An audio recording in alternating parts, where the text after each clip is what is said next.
Good morning students.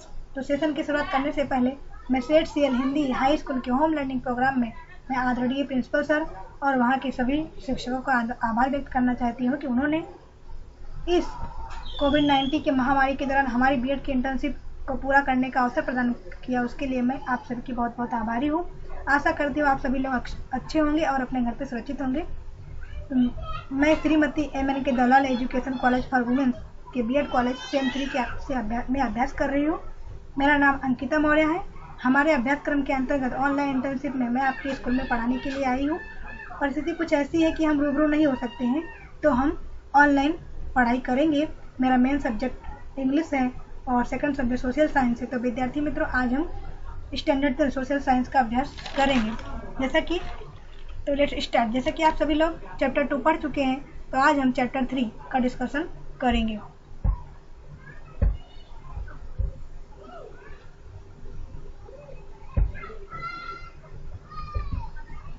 Bharat की chapter 3 है भारत की सांस्कृतिक विरासत, शिल्प और स्थापत्य।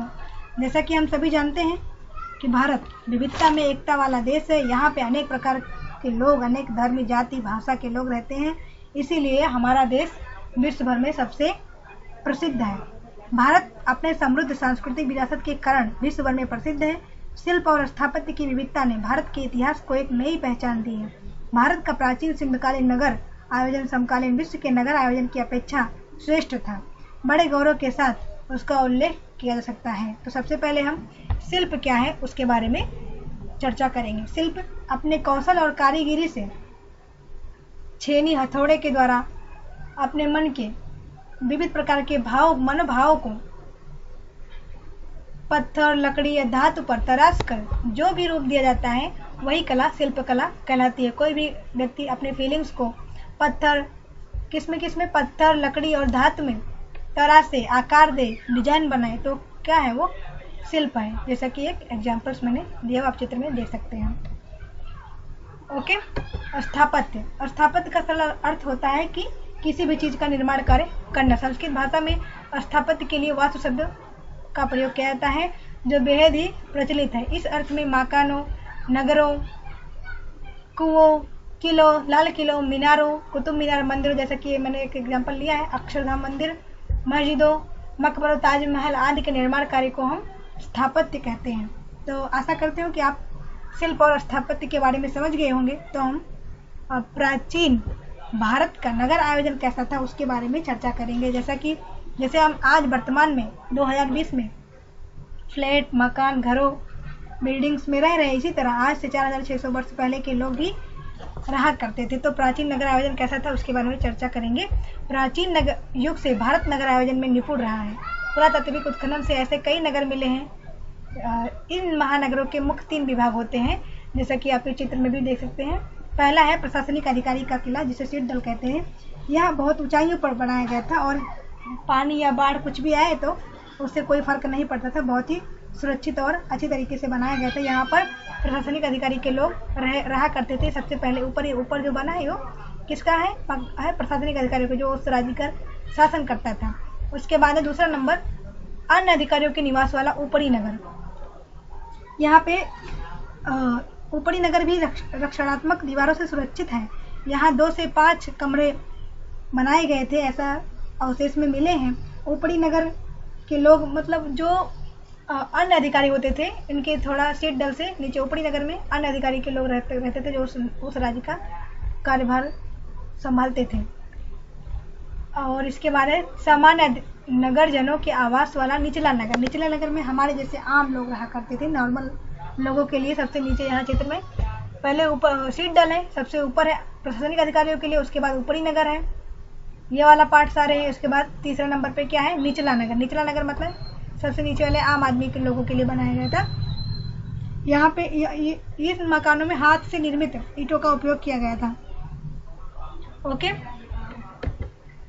अब हम सिंध घाटी की संस्कृति की प्रजा ने स्थापत्य के क्षेत्र में उस समय की सभी संस्कृतियों की अपेक्षा सुंदर और व्यवस्थित ऐसे नगर विकसित किए थे। सिंध घाटी सभ्यता के जो लोग थे, उन्होंने बहुत ही व्यवस्थित सुंदर मकान बनाए थे, इस अवशेष में मिले हैं। और ये आर्किटेक्चर के पॉइंट ऑफ व्यू से भी देखा जाए तो ये बहुत ही श्रेष्ठ था, जिनमें से हड़प्पा और मोहनजोदड़ो नामक नगर बहुत ही महत्वपूर्ण थे। तो सिंधु घाटी सभ्यता एवं उस समय के खोजे गए कुछ प्रमुख नगर इस प्रकार हैं। मोहनजोदड़ो पाकिस्तान के लरखाना जिले में आया हुआ है। हड़प्पा पंजाब पाकिस्तान। धौलावीरा गुजरात के भुज, लोथल गुजरात। तो हम अब 1 बाय 1 करके एक एक के बारे में डिस्कशन करेंगे। मोहनजोदड़ो, विद्यार्थी मित्रों, जो आज हम जिंदगी जी रहे हैं इससे कई बेहतर आज से 4600 वर्ष पहले के लोग सभ्य जिंदगी मोहनजोदड़ो नगर के लोग जिया करते थे। तो जो आज से 4600 वर्ष पहले मिट्टी में दफन हो गया, मोहनजोदड़ो की खोज ईस्वी सन 1922 में सर जॉन मार्शल और कर्नल मैके के मार्गदर्शन में राखल दास बनर्जी और दयाराम सैनी नामक भारतीय पुरातत्वविदों ने सिंध पाकिस्तान के लरखाना जिले में मोहनजोदड़ो में खुदाई करवाई। उस खुदाई के दौरान ऐसे विशाल नगर सभ्यता के अवशेष मिले हैं। तो किसके अंतर्गत में ये मार्गदर्शन के अंतर्गत इसकी खुदाई की गई थी? सर जॉन मार्शल और कर्नल मैके। और किसने किया था? राखल दास बनर्जी और दयाराम सैनी। ये एग्जाम में पूछ सकता है, इसको आप याद रखना।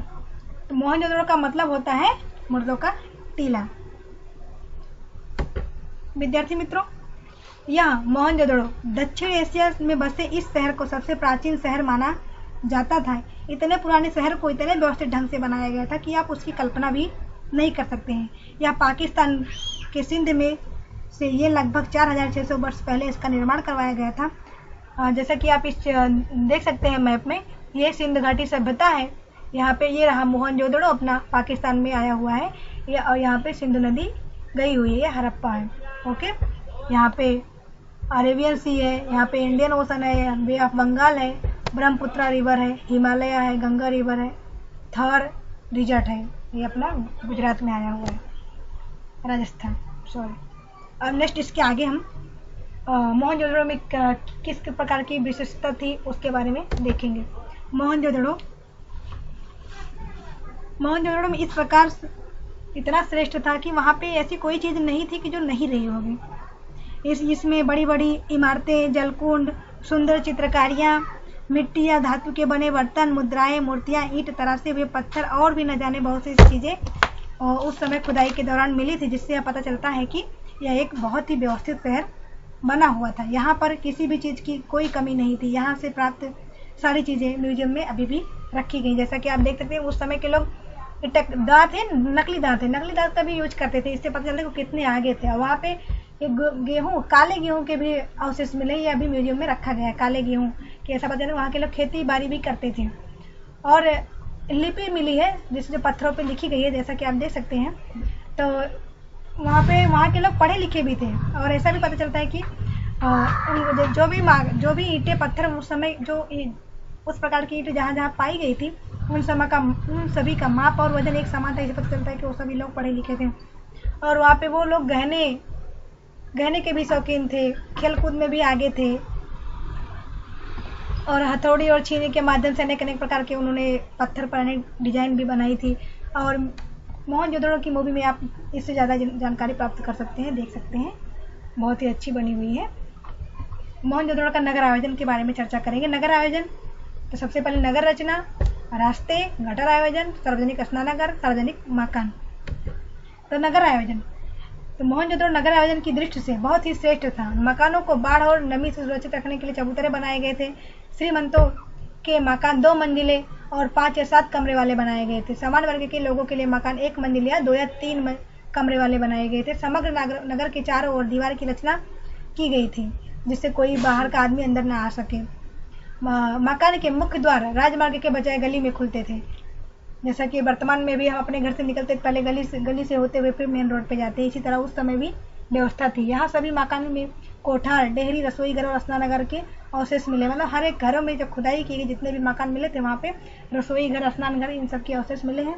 हवा और प्रकाश के लिए खिड़की, दरवाजे की भी व्यवस्था की। जैसे अभी वर्तमान में हम अपने घरों में खिड़कियाँ, दरवाजे सब बनवाते हैं, ऐसा उस समय भी था। तो आशा करती हूँ कि आप नगर रचना कैसी थी उसके बारे में आप सभी को समझ में आ गया होगा। इस चित्र में भी आप देख सकते हैं। तो नेक्स्ट पॉइंट है रास्ते किस तरह से बनाए गए थे। इस नगर रचना में विशिष्ट लक्षण यहाँ के रास्ते हैं। यहाँ अधिकांशतः 9.75 मीटर चौड़े रास्ते, छोटे बड़े रास्ते एक दूसरे से समकोण पर मिलते थे। समकोण मतलब 90 डिग्री पे मिलते थे। तो इससे पता चलता है कि उन लोगों को ज्यामितीय ज्ञान भी रहा होगा। इस तरह से उस रास्तों की रचना की गई थी और एक साथ कई वाहन जा सके ऐसी भी व्यवस्था की गई थी। रास्ते के किनारे रात प्रकाश के लिए खंभे होने का भी अनुमान लगा है कि उस समय वहाँ पे अगर रात में आप बाहर निकलो तो ऐसे खंभे मिले थे कि वहाँ रात में उस समय तो लाइट थी नहीं, तो उसके लिए मसाल का उपयोग किया जाता था, जो और वर्तमान में रोड के लिए रोड लाइट है। नगर के रास्ते सीधे और चौड़े थे। दो मुख्य राजमार्ग भी हुआ करते थे। एक मार्ग उत्तर से दक्षिण की ओर जाता था और उत्तर से दक्षिण की ओर, और दूसरा पूरब से पश्चिम की ओर जाता था। दोनों मार्ग मध्य में समकोण बनाते थे, जैसा कि आप इस चित्र में देख सकते हैं। Okay, got it? Yes. Next point, gutter आयोजन कैसे था उसके बारे में हम चर्चा करेंगे। इस नगर रचना की विशेषता गटर योजना है। ऐसी गटर योजना समकालीन सभ्यता में भूमध्य सागर के क्रीट टापू के अतिरिक्त कहीं भी देखने को नहीं मिलती है। नगर में से गंदे पानी की निकास के लिए गटर बनाई गई थी। प्रत्येक मकान में एक सोख्ता वाला कुआं बनाया गया था। ये देख सकते सोख्ता वाला कुआं। वर्तमान में भी खार कुआं, टॉयलेट बनाए, टॉयलेट में भी कहीं कहीं पे सोख्ते वाले कुएं बनाए जाते हैं अभी भी। और ऐसा 4600 वर्ष पहले भी बना हुआ था। उस समय नगर पालिका जैसी ऐसी कोई कार्यक्षम व्यवस्था रही होगी, ऐसा अनुमान लगाया जाता है।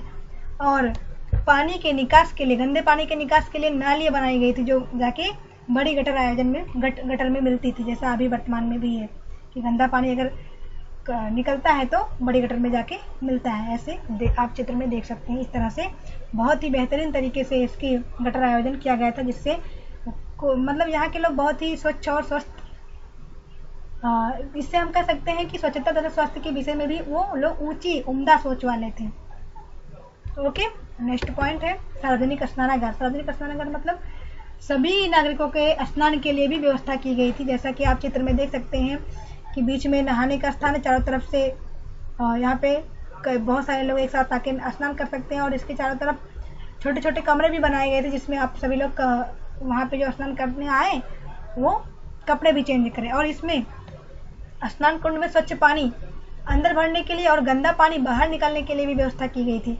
और गर्म पानी की भी व्यवस्था थी, जिसकी इच्छा हो तो गर्म पानी से भी स्नान कर सकता था। और कपड़े चेंज करने के लिए भी कमरे बनाए गए थे। ऐसा अवशेष मिले। ऐसा लगता है कि धार्मिक प्रसंगों पर यहाँ के लोग स्नानागार का उपयोग करते रहे होंगे, जैसा कि आज वर्तमान समय में भी अभी किसी भी हम धर्म स्थल पर जाते हैं तो वहाँ पे भी टेंट बने होते हैं कपड़े चेंज करने के लिए। उस समय भी वहाँ बने हुए थे। यहाँ पे थे स्वच्छ पानी भरा, जैसे कि स्विमिंग पूल होता है आज वर्तमान में, स्वच्छ पानी अंदर भरने के लिए और गंदा पानी बाहर निकलने के लिए व्यवस्था थी। तो उस समय 4600 वर्ष पहले भी स्विमिंग पूल की तरह ही सार्वजनिक स्नानागार बनाया गया था। सार्वजनिक मकान नेक्स्ट पॉइंट है। तो मोहनजोदड़ो से सार्वजनिक उपयोग वाले 2 मकान मिले। इनका उपयोग सभा कक्ष मतलब जैसे टाउन हॉल हो, सभी लोग इकट्ठा हुए बातचीत करने के लिए, मनोरंजन का, जैसे कि आज वर्तमान समय में थिएटर है तो उस समय मनोरंजन कक्ष भी बनाया गया था। सभागार या राज्य के कोठार के रूप में भी होता होगा, ऐसी कल्पना की जाती है। मकानों की एक पंक्ति भी मिली है जो शायद सैनिकों की बैरक, वही बैरक मतलब जहाँ पे सोल्जर्स रहते हैं और उनके हथियार, सारे चीज़ों को रखने की भी व्यवस्था थी और सब सामान भी वहाँ मिले हैं। ओके विद्यार्थी मित्रों, गॉट इट? तो हम आशा करते हैं कि आप मोहनजोदड़ो के बारे में समझ गए होंगे। अब हम इसके आगे हड़प्पा नगर की चर्चा करेंगे। तो हड़प्पा, जैसा कि आप चित्र में देख सकते हैं, हड़प्पा सर जॉन मार्शल और कर्नल मैके के नेतृत्व में ईस्वी सन 1921 में दयाराम सहनी ने पंजाब में मोंटेगोमरी जिले में स्थित हड़प्पा के पास से भारतीय सभ्यता के अति प्राचीन अवशेषों की खोज की है। तो इसमें से याद रखना, सर जॉन मार्शल और कर्नल मैके के नेतृत्व में 1921 में दयाराम सहनी ने इसकी खोज की थी। और यहाँ पर सिंध घाटी सभ्यता के कुछ अवशेष मिले, मतलब कौन कौन से एरिया में, उसके बारे में हम चर्चा करेंगे। सिंध घाटी सभ्यता से अवशेष मिले हैं हिमालय क्षेत्र में रोपर, उत्तर प्रदेश के मेरठ जिले में आलिमगीरपुर में इसके अवशेष मिले हैं, राजस्थान में कालीबंगन, गुजरात में धोलका तहसील में लोथल, कच्छ में देसलपुर, शिकारपुर, धौलावीरा, सौराष्ट्र में लिबड़ी के पास रंगपुर, गोंडल के पास श्रीनाथगढ़ रोजड़ी, मोरबी के पास कुंतासी, सोमनाथ आदि जगहों से सिंध घाटी सभ्यता के अवशेष प्राप्त हुए हैं। ओके विद्यार्थी मित्रों, ये मेन पॉइंट हमने लिखा है, आप इसको नोट डाउन कर लेना। हड़प्पा में सप्त सिंधु नदियों का प्रदेश, सप्त सिंधु नदी मतलब सिंधु, झेलम, चिनाब, रावी, सतलज, ब्यास और सरस्वती अपने देश की संस्कृति का एक प्रदेश है। इस प्रदेश में जो संस्कृति विकसित हुई थी उसे हम सिंध घाटी की संस्कृति कहते हैं। सप्त सिंधी वाले जो भी संस्कृति विकसित हुई थी उसे हम सिंध घाटी की संस्कृति कहते हैं। ये आप सातों नदियों का नाम याद रखना। इसी जगह से पाषाण और तांबे के औजार, चीज वस्तुएं आदि भी मिली हैं। इससे हम ताम्र पाषाण युग की संस्कृति भी कहते हैं। हड़प्पीय समय के नगरों का आयोजन सुव्यवस्थित था। उन नगर में बड़े बड़े कोठार और किलेबंदी उल्लेखनीय बहुत बेहतरीन तरीके से की गई थी। वहाँ के लोग गहनों के भी शौकीन रहे होंगे, ऐसा प्रमाण भी, ऐसे अवशेष भी मिले हैं जिससे हम कह सकते हैं कि वो लोग गहने के भी शौकीन रहे होंगे। तो विद्यार्थी मित्रों, हड़प्पा के बारे में आप आशा करती हूँ समझ गए होंगे। ओके, नेक्स्ट टॉपिक है धौलावीरा के बारे में हम चर्चा करेंगे। धौलावीरा भुज से लगभग 140 किलोमीटर